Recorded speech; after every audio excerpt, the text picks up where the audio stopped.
C'est incroyable, j'avais jamais revu ça. Je te jure, ça me fout des émotions de fou. Eh, Didos, là.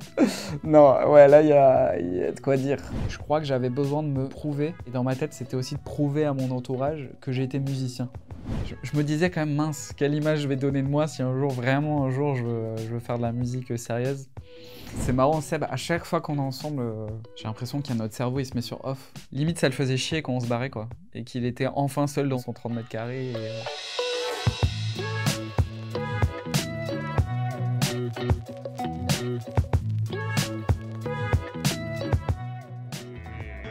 Jamais eu les pieds sur terre. J'aimerais bien être un oiseau. Je suis mal dans ma peau. Je voudrais voir le monde à l'envers. Si jamais c'était plus beau vu d'en haut.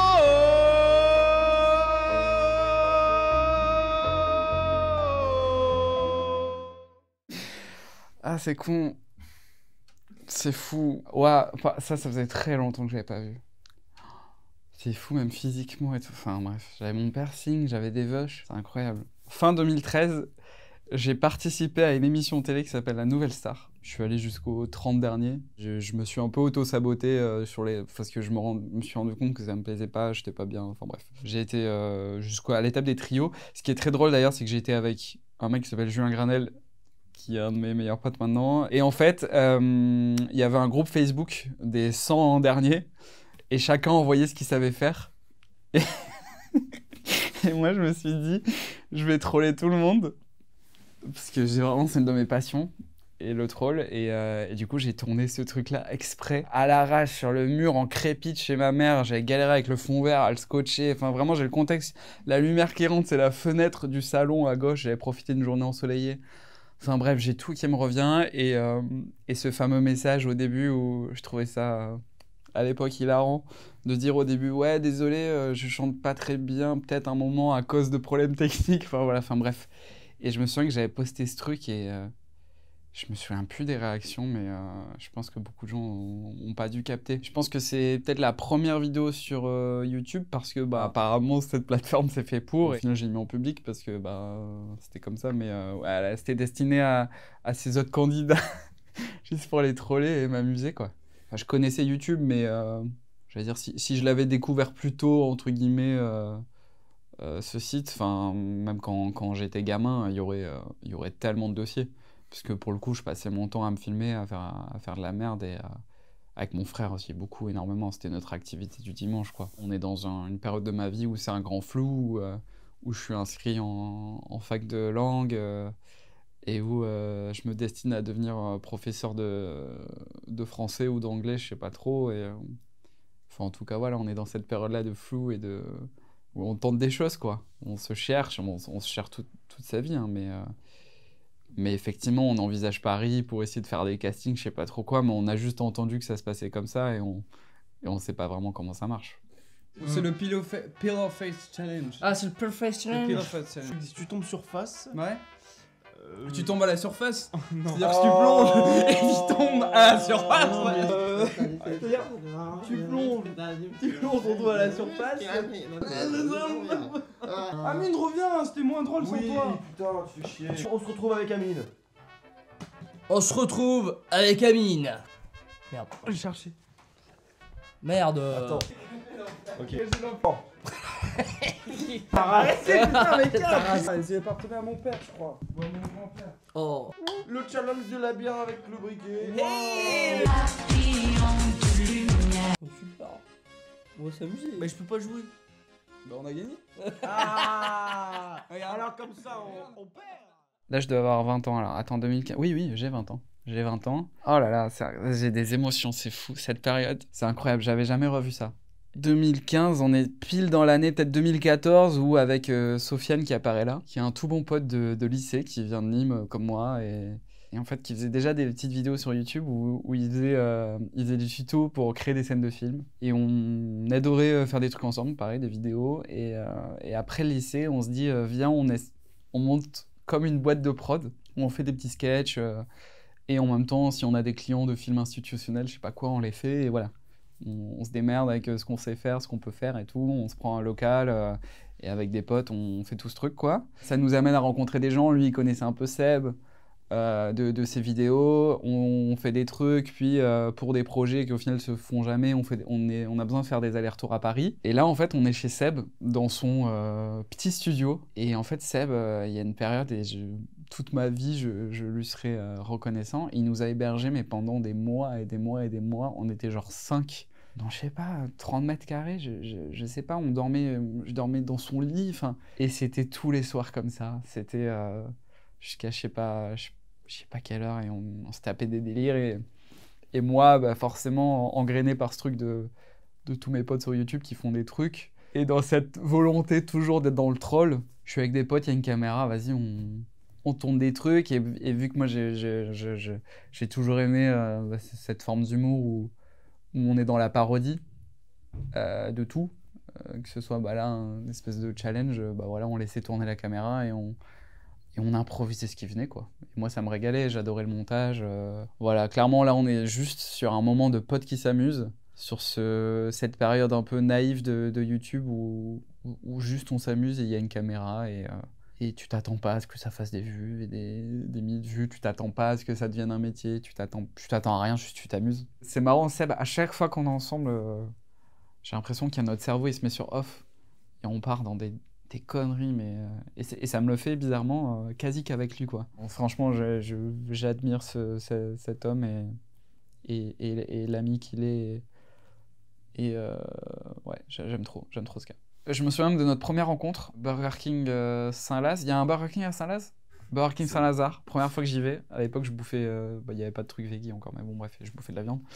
Bon, on s'en fout de ce détail. Super soirée, on avait trop sympathisé, c'était trop cool. Ça me rappelle à quel point on a vécu justement cette période où on cherche, où on se trouve et on s'entraide et tout. On l'a vécu ensemble et je sais qu'ils sont encore là dans ma vie. On est encore là, chacun dans nos vies.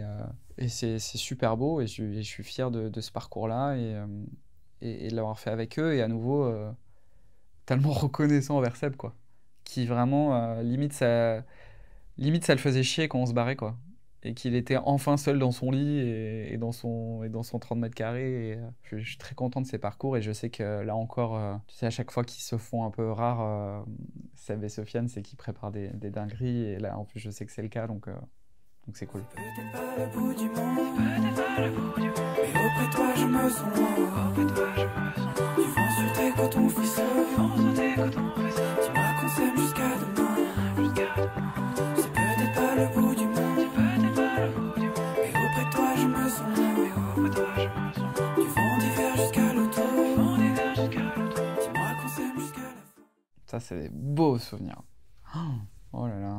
J'avais fait pas mal de musique un peu humoristique, un peu parodique. Et petit à petit, il y a eu un espèce de dégradé, de crescendo, où je sens que j'ai, avec du recul à nouveau, j'ai voulu un peu tester et essayer d'effacer un peu le masque. Et je me souviens particulièrement d'une chanson qui s'appelle Dimanche, un peu teintée d'humour, mais très clairement, Dimanche, pour moi, ça symbolisait plus la déprime, voire la dépression, le blues. Et quand je l'avais écrite, clairement, j'étais en chialade. Et j'avais sorti ce truc un peu en test, en fait. Et ça avait bien plu, ça avait quasi autant que les autres. Et du coup, je me souviens que j'avais eu un recul en lisant les commentaires, un espèce de truc de...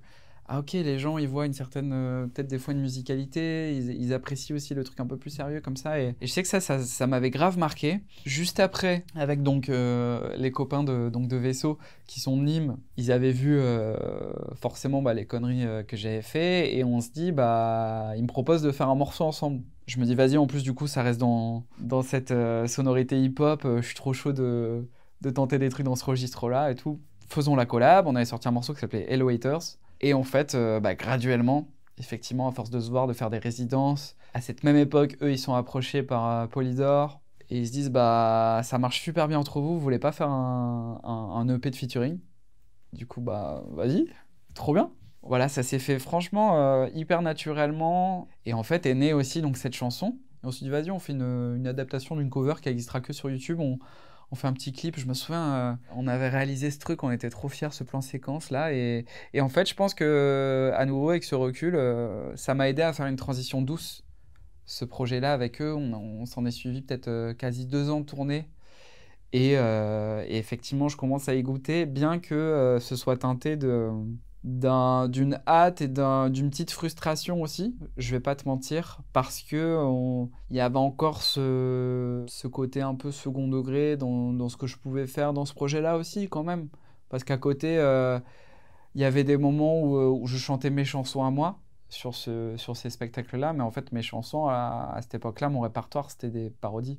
La scène, c'est vraiment le domaine que je préfère au monde. On s'est régalé, on était en fait au final 4 MC sur scène. Ok, je suis pas tout seul sur scène, c'est pas mes textes sérieux à 100%, je suis avec des gars, j'apprends le métier et je pense que ça m'a grave aidé à transitionner vers ce que je suis maintenant. Voilà, ça reflète vraiment cette douce période de transition vers ce que je suis et ce que je fais maintenant artistiquement. Je m'appelle Maxence, j'ai 22 ans et je viens d'une ville dans le sud de la France, dans le Gard, qui s'appelle Nîmes. Je suis un peu, quelque sorte, spécialisé dans le massacre de chansons. Il est où le bonheur? Il est où? Oh, oh, oh. Le massacre fait souvent de moi un artiste incompris. Je sens que j'ai bien chanté lorsque les gens se bouchent les oreilles, me font mine de ne pas apprécier ma chanson. Hello, Waouh, la voix. it's me. I was wondering if after these years you'd like to meet. Swear from the other side. I must have got a time to tell you I'm sorry for breaking your heart. When it's all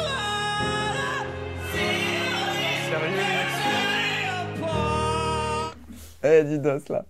Non, ouais, là, il y a de quoi dire. Waouh, même ça, hein, j'avais pas revu. C'est le passé, en même temps, c'est tellement important dans ce que je fais maintenant. C'est tellement important. Donc là, on est encore quand même dans la période où je me suis fait pas mal connaître sur mes parodies et tout machin. Il y a la production de cette émission qui me contacte et ils me disent, on aimerait que tu viennes faire une de tes chansons à la télé, quoi. Et moi, au tout début, je me dis, bah, en vrai, non. Enfin, j'ai pas besoin de cette émission et j'avais pas envie que les gens... J'avais déjà un peu ce souvenir de Nouvelle Star. Je fuyais un peu la télé, tu vois, j'avais un peu ce truc de... J'avais pas envie que les gens se disent tiens, il essaie de percer, de réussir à la télé. J'avais pas besoin, quoi. Enfin, franchement, la chanson, c'était un peu à côté, j'y croyais pas encore vraiment, mais bref. En fait, après, avec du recul... Je sais plus si j'ai rappelé le gars ou quoi, mais en gros, je me suis souvenu de souvenirs de quand j'étais petit et qu'on le regardait avec mon frère, cette émission, on était fans. On se disait, ce serait trop drôle qu'un jour on y aille et qu'on fasse de la merde. Et en fait, ça a fait tilt dans ma tête, étant donné que j'avais déjà sorti par le passé cette fameuse cover de Hello de Adele que je chante là. J'en ai fait une version clip, quoi. Et ben, je l'ai rappelé en disant, ok, je suis chaud de venir participer, mais j'ai envie de troller, quoi. J'ai pas envie que les gens se disent que c'est moi, donc je comprends que vous deviez peut-être mettre mon prénom, enfin voilà, pas qu'on se dise que je suis comédien, mais je vais jouer un perso, quoi. Alors moi, je vais jouer un perso un peu bizarre, avec un accent de chez moi, avec une chemise de chez moi. Ils m'ont dit, ok, bah vas-y, marrant, je leur envoie la vidéo, on fait une répète, un essai, et je dis, bah voilà, je vais faire ça, je vais jouer ça, ok, super. Le jour J, en fait, heureusement, hein, c'est pas truqué, hein, le jury n'était pas au courant, il y avait que quelques personnes de la prod qui étaient pas au courant. Moi, je fais mes vannes, je fais vraiment un mec bizarre toute la journée, je me régale. T'as même des candidats qui captent pas, tu sens qu'ils se foutent un peu de moi, et moi, à l'intérieur, je suis trop content parce que je me dis, ok, je les troll, je troll tout le monde, je suis trop heureux. Il s'avère que, pour des raisons à l'époque technico-techniques, l'émission manque de passer à la trappe et j'avais vu à la base même le premier montage et en fait au final je me disais quand même mince, quelle image je vais donner de moi si un jour je veux faire de la musique sérieuse. Peut-être que je m'auto-sabote mais en même temps le prix du troll là c'est génial quoi. C'était genre 8 minutes et c'était trop bien et là on m'apprend que ça peut passer à la trappe et tu sais j'ai un petit truc de oh non c'était quand même cool, j'ai la flemme de le refaire et tout, ça s'est trop bien passé parce qu'au final du coup ils l'ont diffusé en sorte de flashback et en fait même à la fin on voit pas ce qui s'est passé après. Au début, 3 m'ont buzzé sauf Eric Antoine. Ça s'arrête, tout le monde se lève. J'étais trop surpris. Moi, je m'attendais vraiment à me faire buzzer et c'est ciao. Et en fait, il commence à capter le troll et je sais plus, il y a une sorte de répartie. Moi, je me sens pousser des ailes et au final, les 4 me disent oui. Et les 4 veulent que j'aille plus loin. Moi, honnêtement, j'ai fait ma blague. J'avais pas envie après de faire un truc moins bien. Je me dis, vas-y, j'ai fait ma blague, je m'en fous, moi. Enfin, c'est cool, j'ai fait mon taf, entre guillemets, je suis content. Donc au final, ils l'ont passé en flashback comme ça, donc ça a quand même été diffusé, donc je suis quand même content. Mais quelques mois après, au moment de la diffusion, du coup, c'est le moment où moi, j'ai quand même fait un petit switch et je me suis dit, ok, en fait, vas-y, je vais tenter la chanson, quoi. La chanson sérieuse, c'est parti, je suis prêt à assumer qui je suis un peu plus. Et donc, en fait, quasi au moment de la diffusion, je sais pas exactement, mais j'annonce une tournée sérieuse, quoi. Et donc, je me dis, mais mince, quand ça va sortir, enfin, tu vois, il y a un truc de complètement d'auto-sabotage, mais dans ma tête, bref, c'est un chaos. Et en fait, il s'avère que j'en viens limite à regretter d'avoir fait ce truc. Mais, ce qui est fou, c'est que, comme quoi, des fois, il y a des espèces de planètes alignées trop bizarrement dans la vie. Et les accidents, c'est pour ça que j'y crois tellement. Quelques temps après la diffusion, pareil, il y a une espèce de buzz Facebook à l'époque, pareil, je comprends pas, il y a ma tête partout. Enfin, je me dis, mais vraiment, pourquoi? Enfin, c'est fou, c'est trop bizarre à vivre. Et je reçois un mail, et en fait, c'est l'assistante de mon agent cinéma qui me contacte et qui me dit, je ne sais pas qui tu es, tu m'as bien fait rire, mais t'as l'air de savoir tenir un personnage, et machin, viens, on se rencontre. Et du coup, je vais à ce rendez-vous, tout stressé. Et il s'avère qu'au final, on discute, c'est super cool, et que mon agent cinéma me recrute dans la foulée, grâce à ça. Et que s'en est suivi des années de casting infructueux, mais au final, j'ai eu des rôles, et maintenant, je fais aussi mon métier de comédien. Au final, grâce à ce truc, qui de base part d'un troll hyper spontané, d'une volonté que je regrette sur le moment, mais au final, enfin voilà, c'est un immense bordel, mais au final, j'en suis vraiment content et heureux grâce à ce truc, quoi. Ce qui m'a mis à la fois dans la musique et dans la comédie, c'est vraiment des choses que j'ai fait, mais sans me douter que ça allait me mener là, quoi. Vraiment. Je te dis, j'avais commencé à entreprendre, m'inscrire à un conservatoire, je me suis dit, bah vas-y, c'est ça. Et là, le truc que je fais que je fais à l'arrache, quasi à reculons, c'est ça qui m'y mène. Et mes chansons parodiques, c'est ça qui me mène à devenir chanteur, alors que je le faisais vraiment pas du tout dans cette volonté-là. Enfin, c'est fou. Et que ça se trouve, si j'avais vraiment essayé de suivre le cursus le plus normal, qui réussit pour beaucoup de gens, hein. J'ai l'impression qu'il n'y a pas de règle, bah, si ça se trouve, ça aurait pas du tout mené là, quoi. Enfin, c'est incroyable. Merci la vie, du coup. Hein. Le gars dit leur que mes articles ils sont bons et on brade pour du clic, on fait de la promotion. Je bois du freeway cola sur ce son qui te séduit. Gros big up à tonton qui tient pizza Tony. Je fais des placements produits parce que j'ai besoin de YouTube money. Je fais des placements produits mais ça déçoit mes abonnés. Je fais des placements produits même si parfois j'ai des remords. Je fais des placements produits, ouais dès demain je roule sur l'or. Je fais des placements produits parce que j'ai besoin de YouTube money. Je fais des placements produits mais ça déçoit mes abonnés. Je fais des placements produits même si parfois j'ai des remords. Je fais des placements produits, ouais dès demain je roule sur l'or. Ça c'est fou. Ouais, ça c'est dingue aussi. Lucas, on s'est rencontrés lors du quiz internet qu'avait fait Cyprien à une époque. Il avait fait un truc comme ça. Moi, à la base, j'y avais participé, j'y allais avec Seb. Est-ce qu'il y avait Sofiane? Je sais plus. Bon, bref, on s'est rencontrés à cette occasion-là, on a super sympathisé. Lui, il m'invite à l'occasion d'une vidéo qui s'appelle Le jeu du bruit, où on avait bien fait les cons. Je me souviens même, c'était la période où je m'étais rasé les cheveux juste là, où j'étais blond, et à un moment, je fais un reveal dans la vidéo. Et franchement, une alchimie, ouais, non, c'était super moment. Je pense que c'est aussi un moment où lui, il tournait un peu en rond et il avait l'impression d'être un peu bloqué dans un format. Et il avait besoin aussi de faire des vidéos avec d'autres gens. Il y avait vraiment ce côté, mais après-midi avec un pote, quoi, tu sais, de quand t'es gamin et tu joues à des jeux et tu vas faire un anniversaire. Enfin, c'était des super moments, franchement. C'était une super période. Disons que moi, j'ai jamais pris ça, en tout cas, comme un métier, YouTube. C'est aussi pour ça que des fois, tu sais, quand On me dit youtubeur, je dis bah en soi non, je me suis jamais trop pensé youtubeur parce que moi être à part avec des potes qui me disent eh viens on fait des conneries et on le filme, y a rien eu de plus, tu vois. Enfin en tout cas non, moi c'est une naïveté, une candeur comme en 2015 sur le canapé quoi. Quand avec Lucas on se dit viens on fait une chanson parce qu'on était à nouveau dans cette lignée là où il y avait mes chansons un peu humoristiques et qui me dit vas-y ça pourrait être marrant qu'on se fasse un truc. Je me suis dit, bah grave, et du coup, on a cette idée-là, on le fait.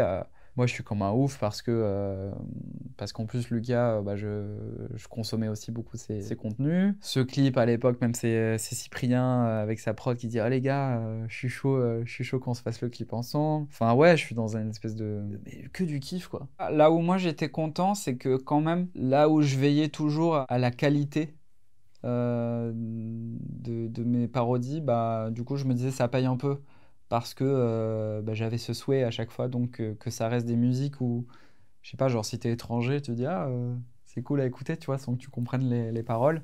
Bah, je me disais ok ça paye un peu, ça veut dire que effectivement on me contacte en se disant que c'est musical et que c'est sympa. Ça a forcément aussi contribué à me donner confiance sur ma musicalité et ma légitimité en tant que musicien, artiste musical. J'étais trop content de me dire...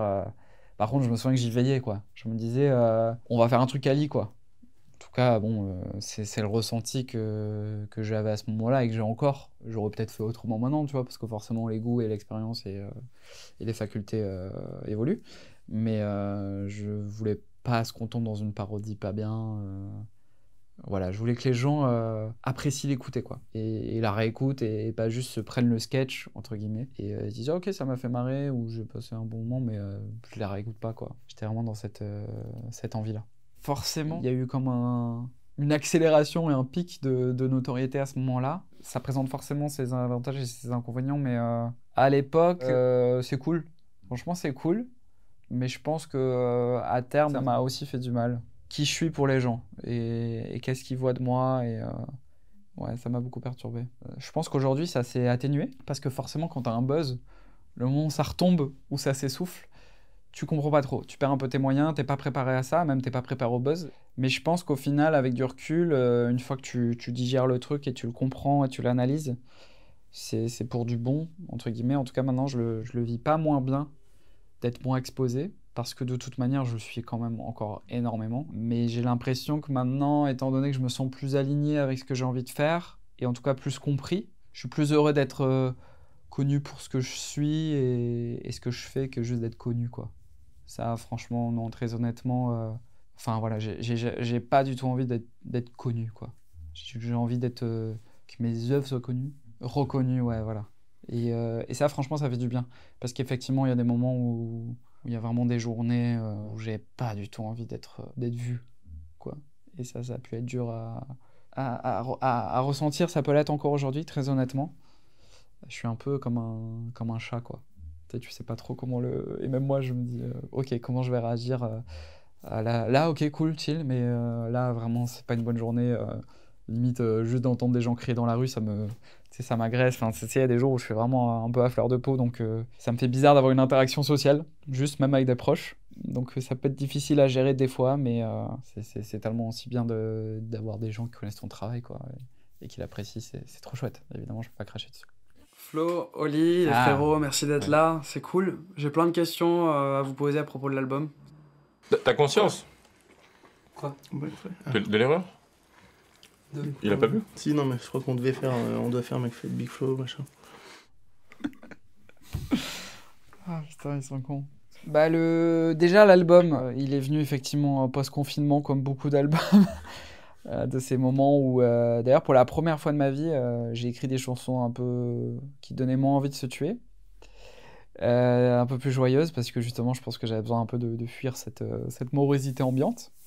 Et en gros, bah ouais, en fait, de la même manière que tu me l'as montré avec ma toute première vidéo et de la même manière que, comme je te disais, depuis que je suis gamin, j'aime faire des vidéos et les monter, bah ça fait partie de moi, c'est dans mon ADN et c'était trop important et cool pour moi d'imaginer de tout lier en fait. la comédie, Internet, la création d'un album avec mes doutes. Et là, en fait, donc, c'est une sorte de faux documentaire que j'ai sorti, un mockumentary réalisé par Timothée Hochet, qui est aussi un gars grave d'Internet et qui est trop fort, qui fait des films super maintenant, écrit par Florent Bernard, qui fait du ciné, qui vient d'Internet. Tous les décors, en plus, c'est une histoire familiale, c'est fait avec ma chérie et sa sœur, qui m'accompagne encore sur les projets. C'était trop important pour moi de tout lier. Et ça l'est encore maintenant aujourd'hui. C'est aussi pour ça, même à une époque où le clip est mourant, c'est aussi pour ça que j'y tiens encore. Mais c'est vrai que je pense que, par exemple, si un jour j'ai des enfants, je serais tellement plus heureux de leur montrer un truc qu'on s'est donné comme ça qu'un TikTok, quoi, tu vois. Sur ce premier projet, ouais, je dirais pas que c'était laborieux, mais je pense que je l'ai en tout cas voulu très musical, avec beaucoup d'instruments et parce que pareil, avec du recul, je crois que j'avais besoin de me prouver et dans ma tête, c'était aussi de prouver à mon entourage que j'étais musicien. Parce qu'on est toujours dans ce combat de ok, peut-être pour les gens, pour mon entourage, je suis un mec d'internet, je suis un youtubeur. Et je pense que j'avais vraiment besoin de dire, les gars, je pense que j'ai quand même ma place dans le paysage de l'industrie musicale française. Voilà, je pense être musicien et du coup, je pense qu'il y a eu cette volonté même de, tu vois, mis à part les musiciens et les producteurs avec qui je l'ai fait, je me suis pas trop ouvert aux collaborations. Enfin, même pas du tout. Je voulais pas faire de duo, je voulais pas tout ça parce que j'avais besoin de dire, ok, d'abord, j'existe dans le paysage, tu vois. Comprends juste que j'en ai marre. Y'a aucune chance que je perde. Comprends-le bien, tu m'emmerdes. Merde, pas. Comprends juste que j'en ai marre. Y'a aucune chance que je perde. Comprends-le bien, tu m'emmerdes. Quand je prends du recul et j'étudie et je m'auto-analyse effectivement et quand je sais pas, je compare même des trucs pas sortis, peut-être des textes que j'ai dans des tiroirs et ce que j'écris maintenant, ça a nettement changé et je pense que de la même manière que visuellement et dans mon esthétique et mon esprit, j'avais besoin d'un masque. Je pense que petit à petit, c'est aussi effacé dans mon écriture. Et que des choses que, tu vois, en 2017, parce qu'elle est vieille cette chanson, j'ai écrit une chanson qui s'appelle Désert, où très clairement, en fait, je parle d'une période compliquée de ma vie de dépression. Voilà, très, très, très deep, où je n'étais pas sûr de vouloir continuer à vivre, disons. Je parle d'un désert et je l'image, je parle de sécheresse, de chaleur, de ne pas avoir le sentiment d'avoir le bout. Maintenant, je le dirais peut-être d'une manière beaucoup plus crue, tu vois. Typiquement, cette chanson, du mal, je me suis dit, vas-y, ok, dis juste que t'as envie de péter la gueule à quelqu'un, avec tes mots, avec un peu d'humour, avec qui tu as l'impression d'être, c'est-à-dire pas non plus être dans des insultes très, très grossières, j'ai même pas les termes, mais enfin voilà, je suis pas quelqu'un de très grossier, voilà, ça se veut un peu marrant, un peu léger quand même, mais vas-y, dis clairement, tu peux plus voir la gueule de quelqu'un, ça s'est matérialisé comme ça. Mais effectivement, même au-delà de ça, sur les autres morceaux, il y a un morceau qui s'appelle Comme un enfant où je dis à ma maman que j'ai très peur du jour où je la verrai partir. Il y a un morceau qui s'appelle Seul dans ta chambre qui est une déclaration d'amour à ma chérie où j'évoque même le fait de peut-être un jour vouloir un enfant. Enfin voilà, c'est vrai que je me cache moins et c'est clairement maintenant plus aussi une envie. Mais très clairement, j'écris par besoin. Non, mais le morceau avec Julien Doré, ouais, c'est une de mes plus belles fiertés, c'est fou. Donc en 2007, il participe à Nouvelle Star. Moi, j'ai 12 ans, je suis devant mon canapé et il y a un gars qui, à l'époque, vient de ma ville, parce qu'en fait, il vient du même coin, il était aux Beaux-Arts de Nîmes. Je le vois à la télé, il est là, il est super excentrique, il cartonne. Il y a un truc, clairement, dans ma tête, c'est OK, modèle. Moi, j'étais tellement fan que je demandais à un pote, parce que mes parents voulaient pas, et ils ont raison, de me télécharger ses prestations sur Emule. Et je l'ai regardé sur ma PSP en boucle. Tu sais, vraiment, je regardais, j'étais fan, quoi. Et des années après, je reçois un casting pour participer à une série. Et en fait, c'est avec lui. Ça tourne chez nous. Et dans la série, mon perso, il est policier parce qu'il est fan de lui en tant que policier. Enfin, tu vois, il y a tout un truc. Et en plus, je devais savoir chanter. Enfin, j'avais un truc de ok, wow, c'est trop bizarre, je veux ce rôle. Je l'ai eu. C'est fou. Donc, je me retrouve à jouer avec lui. Ça se passe super bien. On s'entend super bien. Et en résulte, en fait, cette envie commune d'en faire un morceau. Et moi, j'avais ce texte qui traînait où voilà, cette thématique où je parlais à ma maman. Et du coup, je me suis dit, mais attends, c'est fou. Ma maman, elle était là. Parce que cette chanson, elle dit que j'ai peur de voir que ma mère, en gros, est la dernière personne qui se souvient de moi enfant. Et j'ai peur à la fois de la perdre et de perdre du coup l'enfant qui est en moi à travers ça, son départ. Et du coup, je me suis dit, mais attends, c'est fou parce que ma mère enfant, elle sait à quel point, en plus, j'étais fan de lui et il a pu être important dans ma vie. Donc, quel beau cadeau, quel bel hommage et quelle fierté de faire cette chanson avec lui. Donc, j'ai l'impression d'être dans un chouette équilibre. Là, je prends conscience tous les jours que en fait, je fais les métiers que j'ai toujours rêvé de faire, du plus loin que je me rappelle. C'est vraiment ce qui m'a toujours donné envie, donc je suis heureux, quoi. Je continue à apparaître sur YouTube, chez les potes, sur les réseaux, comme je l'ai toujours fait. Comme quand gamin, j'allais un après-midi anniversaire et qu'on se régalait. C'est vraiment ce même sentiment. C'est toujours avec ce même amusement. Et à côté, effectivement, j'ai ces projets de comédie qui commencent à venir, dans lesquels je me régale, qui occupent beaucoup de mon temps. C'est aussi pour ça que je mets du temps à sortir des chansons. Mais du coup, à côté, les chansons, les tourner, je suis dans un équilibre qui me plaît vraiment. Et ce qui fait que, à nouveau, pour moi, c'est pas un métier. Et je suis vraiment guidé par ça, par l'intuition et la spontanéité. Et juste le fait de vivre des aventures trop belles, guidé par des besoins qui se déclinent progressivement en envie, en fait. Et ça, c'est trop beau.